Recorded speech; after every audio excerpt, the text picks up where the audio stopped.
Solutions. I'm your host, Jean Newell with Waterview Realty, and we have another great guest in the studios with us today, and also my co-host, Jonathan Lack. Hello, Jonathan. Hello, Jean. We have some great things to talk about as far as our community and tourism and various businesses and events coming up. But quickly, let's talk a little bit about what we're doing. Tell the audience a little bit about your background and the three hats that you wear. All right. Well, Lack & Lack Chartered is a transactional real estate law firm, and we also have Waterview Title Services, which is a full-service title insurance agency, and Waterview Realty Services, which is a full-service residential and commercial real estate brokerage. So basically, if you're doing anything with real estate, we should be able to assist you within our offices. That's right. Well, we're both from South Florida, and we know that the Chamber of Commerce is always one of our buddies because people come up here and they want to know, they want the Chamber of Commerce tour. They want to see Brevard County as it's always been presented to people as that great place to come and retire, visit, tourism. So we thought we'd raise a family, raise a family. Raise a family right here. That's right. The one thing, Jonathan, I don't know if you've ever noticed this, but I always tell my friends when they come to the Space Coast, I said the one weird thing coming from South Florida is you seldom hear horns honking. That's true. What brought me up here was the lack of traffic. Exactly, but you seldom hear. And I used to tell people when I was touring them for real estate that it was against the law to honk your horn. I was kidding with them, but I think it's spread throughout the county and people don't honk their horns, but it's seldom that you hear it. Or in South Florida, you know, that minosecond when the light turns from red to green, you got 10 people laying on their horns making you take off, you know. So those are just some of the things that I know that was somewhat minor, but it gives you an idea of the laid back. It's a different type of community than some of you might picture if you're living in South Florida or you're coming down to Florida for the first time. So not to spend any more time on that, let's get no further ado. Let's introduce our guest for today. Do you want to go ahead and introduce her, Jonathan? All right, I'd love to. We have Jennifer Sugarman, who is the president and CEO of the Cocoa Beach Chamber of Commerce. And the Cocoa Beach Chamber covers, for those of you who don't know, Brevard County is a very long, narrow county. So we, in the real estate market, describe it as South County, Central County, and North County, though there are definitely overlaps. But I would describe the Cocoa Beach as the Central County. So, absolutely. Jennifer, welcome to the show, and why don't you tell us a little bit about the Chamber? Yeah, thank you for having me. It's a pleasure to be here, and I can totally relate with what you're saying because I am originally from Atlanta, so I, too, come from the land of the honking horns. And I just started a family, so I'm currently raising my family here, and it's an amazing place. The Cocoa Beach Chamber, in its current iteration, was formed in 1968. There used to be, believe it or not, even more chambers in the county, and they all merged together, Rockledge, Merritt Island, whole Cocoa Beach, central part of the county, to form the Cocoa Beach Regional Chamber of Commerce. So we've been around for almost 50 years. We're about to celebrate our 50th anniversary, which is fantastic. We are quite a large chamber. We average on any given year about 1,500 different business partners. We do call our members partners. And we're a great organization. We're all about local. We're about business. We're there to be a catalyst for business success. I will tell you in our chamber, about 80% are 1 to 4 employees. So we are a small business chamber. We, of course, have some of our larger partners like Lockheed and Boeing and SpaceX and our big guys, which and Health First, you know, they all allow us to do what we do for small business. So there's a really nice partnership there and a symbiotic partnership with the chamber. So it's a great thing that we do. To describe everything we do in one sitting, I would bore everyone to tears with one block of talking, but we're everywhere. We have a very strong military affairs council. Our chamber in particular, we're very supportive of veterans, but our primary focus is on active duty, E6 and below military men and women. Also, we have a huge Convention and Visitors Bureau presence. We are known as the Tourism Chamber because we carry that Cocoa Beach name. So we do a lot within the tourism community and work with our Office of Tourism for the county and a lot of different groups in the chamber all under one house. So we're kind of have our hands in all different kinds of cookie jars. Well, let everybody know where you're located. You've got a convenient location because if you go to the mall, you're right there. Exactly. So if you're a shopper, you're in trouble. Thank God I'm not. But we have several locations. Actually, now we have expanded. So our main chamber office is right here in Merritt Island, 400 Fortenberry, right behind the Merritt Square Mall.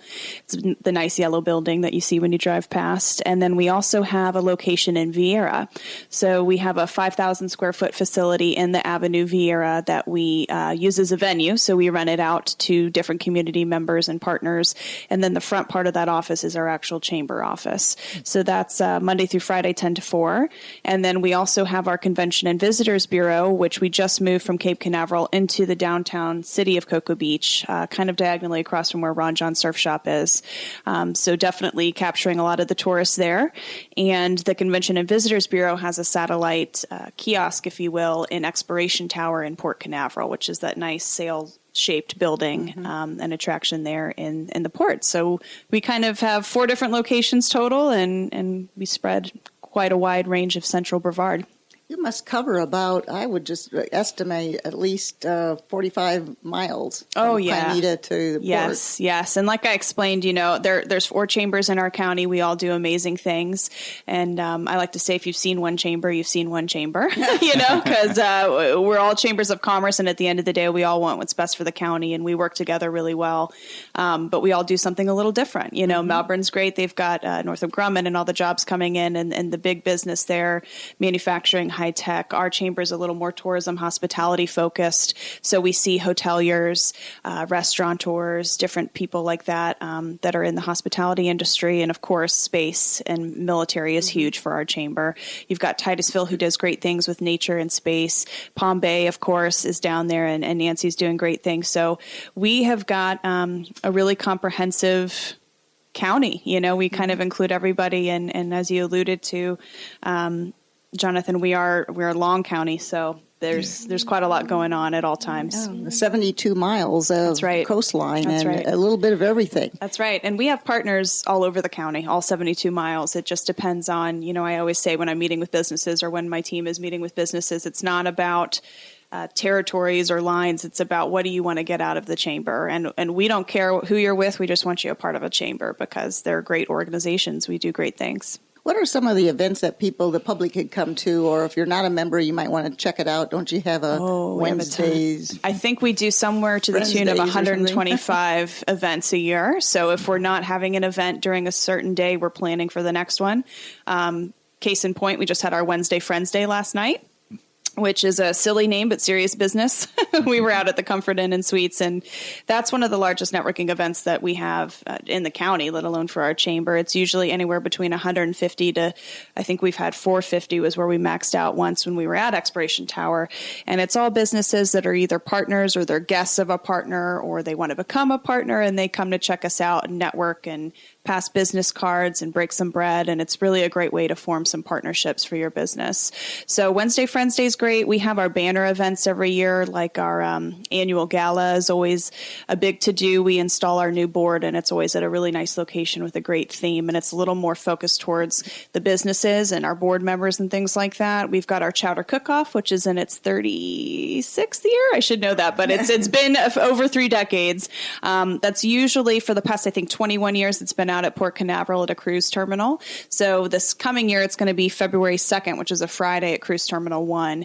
And that's always a lot of fun because the community comes out, people drive from Orlando, tourists that are here that see it in their hotel come, and it's a huge chowder competition, food competition in general, because they have signature items they can compete with as well, like desserts and appetizers. We always have a celebrity judge or 5 or 6 and a great band and prizes and raffles and a silent auction that has thousands and thousands of dollars worth of memorabilia. So it's a great event, and that's always February. And I could go on and on. We have, like I said, over 125 of them throughout the year, but the banner ones are the Chowder Cook-Off. We have Taste of the Coast coming up on September 22nd at the Cocoa Beach Country Club. That's another food competition. When you put food and alcohol in a room, people come running. So realtors like food. Oh yeah. Well, who doesn't? Like drinks. Who doesn't? That's right. Yeah. Well, I will tell you from my experience with the chambers is the networking is fantastic. Yes. I mean, anytime I've ever gone to the event, I'm like, I need to do this more. I need to get out there more. You always meet great people. Yeah. You can exchange services. And what I like best about it, the reason I always like to network is really not for me to get more business, though, of course, that's a part of it, but to find other people that I can refer business to. Absolutely. I find wearing the 3 hats that I wear, I get a lot of calls. I kind of become a gatekeeper for information. So people call me about a lot of different things. And it is through the chamber and the chamber partners that I can refer out business and know that my clients are being well cared for by, quality business professionals here in our community. Well, you just hit the nail on the head. I wish I could duplicate you because a lot of times I think when you're a business owner, sometimes we can lose sight of, it's all about getting leads and business for me. But if you're out there and helping others, eventually it's going to come back to you. And so that's what we preach in our chamber as well. And we have 7 different leads clubs right now in different parts of the county that are all there to forge relationships on a more intimate level and refer each other leads.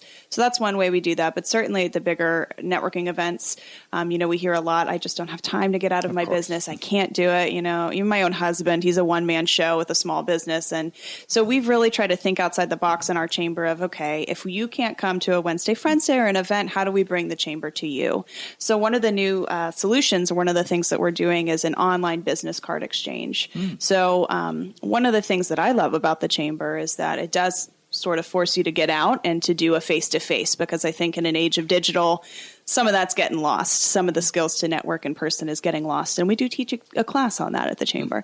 But we are moving into a more digital time. So to try and keep up with that, we do have this online business card exchange. And it's essentially, I call it speed dating. It's online speed dating, essentially, is what it is, but with businesses. And it's a chat room. And it drops you into a new chat every 6 minutes with a new business partner. And you can sit there and look at their profile. So you don't even have to go through the who are you with, what's your name, all of that. It's already done when you fill out the profile. You talk about how maybe you could partner or help each other. You move on to the next person, and that conversation is then saved. And you have all that information at the end of the hour. So it's something that you can do on your smartphone, on your laptop, on your lunch break. If you're sitting there checking out customers, talk when you can. It's, I think it's a great solution to the old adage of I don't have time. So that's a really intriguing event. Now, how is that something that's ongoing, or is it a scheduled thing? In other words, it's ongoing. I do a lot of the networking events, but they're 8 o'clock every Thursday morning. And again, sometimes I can't make it 8 o'clock on every Thursday morning. Yeah. So. Well, what's interesting about the chambers too is, and the 4 of us get together quite often, the 4 presidents, but what's funny is that some chambers do really well with morning events. That's just that business climate. Our chamber hates morning events. We don't want to get out of bed, me included. So we tend to do more lunches and nighttime events. We do have some morning events, but we try and you can look at my calendar here. Everything is pretty much scheduled, and you can get lost in the sea of first Thursday, second Friday, all this kind of stuff. But the online business card exchange is always the 3rd Friday. And it starts at 11 a.m. And if you're interested in registering for that, I encourage the public or the business owner to go to our website, which is cocobeachchamber.com. You can find it right there in our calendar, and you can register for the event. Do you have to be a member You do not have to be a member. No, we encourage you to come and network with our members. It's just a value that we provide as a chamber to the community. Give out that website. One more. I don't even think we talked about the website. That's okay. Contact information for those of us who are very interested. Yes. Well, like I said, the main chamber office is in Merritt Island, 400 Fortenberry Road. And then our website is Coco, and that's with an A for those of you that might not be from here originally or are visiting, Cocoa, COCOA, beachchamber.com. And our main number is 321-459-2200. Well, now some great information on that, and I know if when people come up from South Florida or from New York or wherever we happen to find them, or they call us, they always like to have information about the cities. And we either visit the chamber and pick up a lot of things and send it to them, or they come in and sometimes we just take them right to the chamber. What would a person coming into town for the first time, what would they expect to see at the Chamber of Commerce? What kind of brochures do you have or information? It's a great question. Well, the first thing you're going to see, whether you're going to our chamber office or our Convention and Visitors Bureau, which is a tourist center on the beach, is you're going to be greeted with a friendly face. So we pride ourselves on... No horns honking. No horns honking. No, I promise. Definitely a little different than Atlanta, but you walk in and you see a friendly face, whether it's a volunteer or one of our staff. We pride ourselves on thorough training and customer service. So that's the first thing you're going to get. Firsthand knowledge. A lot of these volunteers or our staff are either from here, been here a long time, or